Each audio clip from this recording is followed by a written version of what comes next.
Spandex.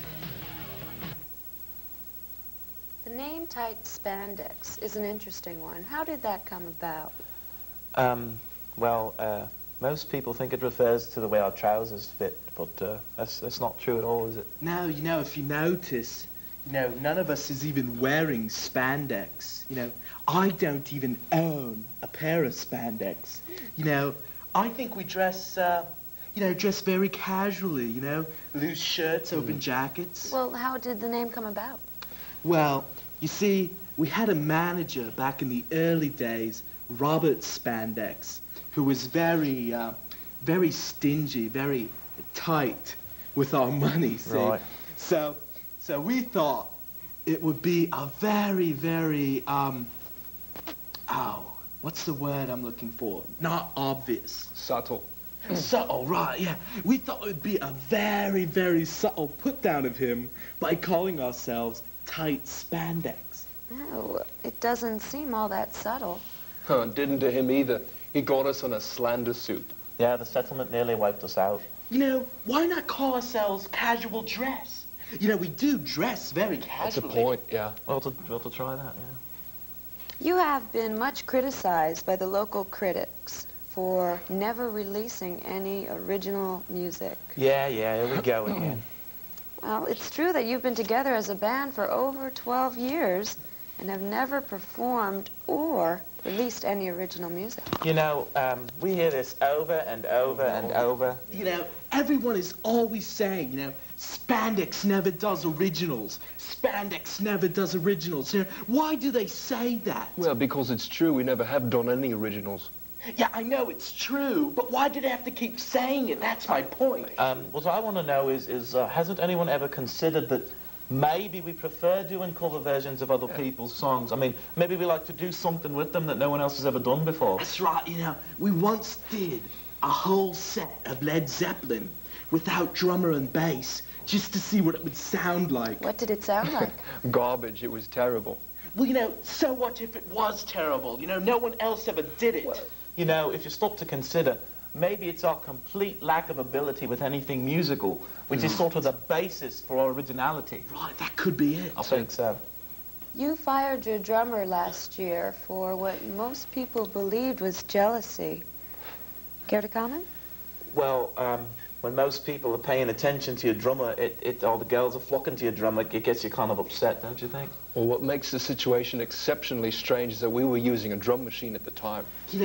To this day, I'll never understand how a little black box with dials and gadgets could get all the girls, We're real live human beings with real flesh and real emotions. Deep feelings.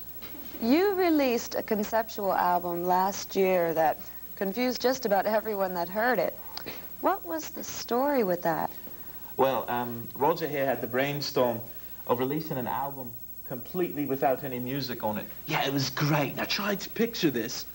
We put out this album, a record that when you put the needle down on it into the grooves, you heard nothing, just silence. I thought it was genius. When I heard that Timmy liked it, I knew we were in trouble, but we put it out anyway. And everyone hated it. It was the worst reviews I ever saw.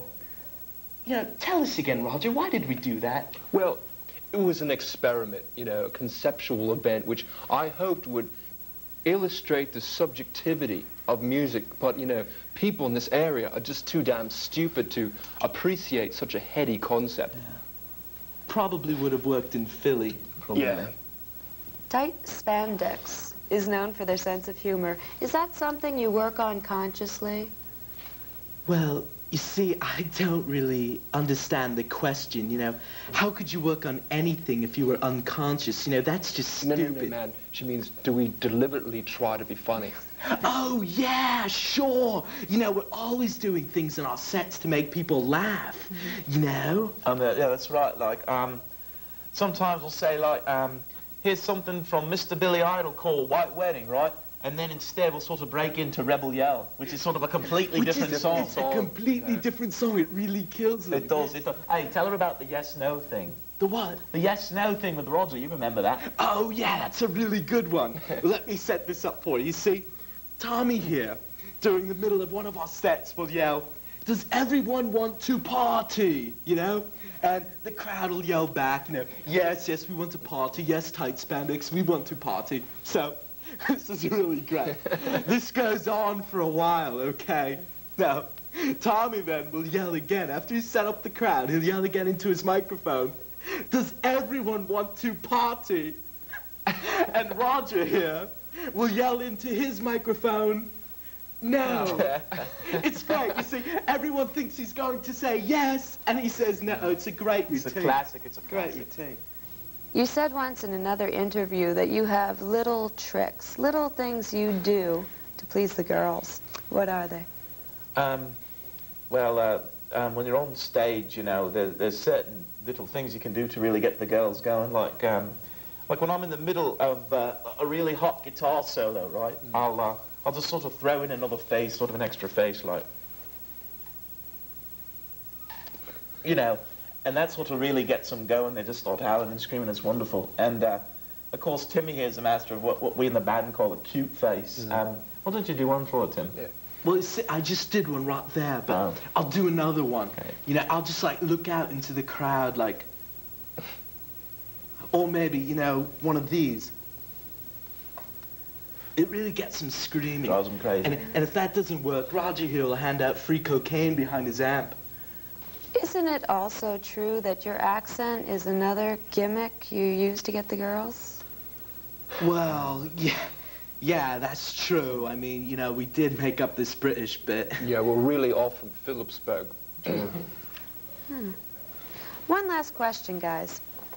Why do you keep at it? I mean, your entire career is filled with controversy and disappointment after disappointment. You're a critical failure. You've got very little musical ability. I think we understand the question. I think any band's sort of starting out in the beginning has to pay their dues, you know, somehow. I mean, you've got to go through the bad times, I think, to get to the good times. That's right, yeah. It's like the old expression, you've got to go through hell before you can get to heaven. Now think about it. You've got to go through hell, which is like a really nasty, painful kind of place, before you can get... Don't you mean purgatory? What? No, don't you mean you have to go through purgatory before you get to heaven? No, I mean, you have to go through hell. No, I think he's right. I don't think technically you can get to heaven from hell. I mean, you've got to go through purgatory. There's got to be sort of a middle ground there. Well, look, what does it matter? No, it does matter. Hell is permanent. At least with purgatory, you got a chance. Oh, look, he's right, Timmy. I think it should be, you've got to go through purgatory before you can get to Okay, enough for God's sakes. Look, what I mean is you have to go through a really nasty, painful place, be it hell or purgatory, before you get to a really nice, happy place. I think also that, without getting sort of too philosophical, I think that art is suffering. That's right, yeah. You know, it all depends on how much you're willing to sacrifice. I mean, to get anywhere, you know, you've got to work and sweat and work and sweat and work and sweat. I mean, only through sacrifice will you get there. Come off it, man. What sacrifice and hard work do we do? Oh, no, Roger.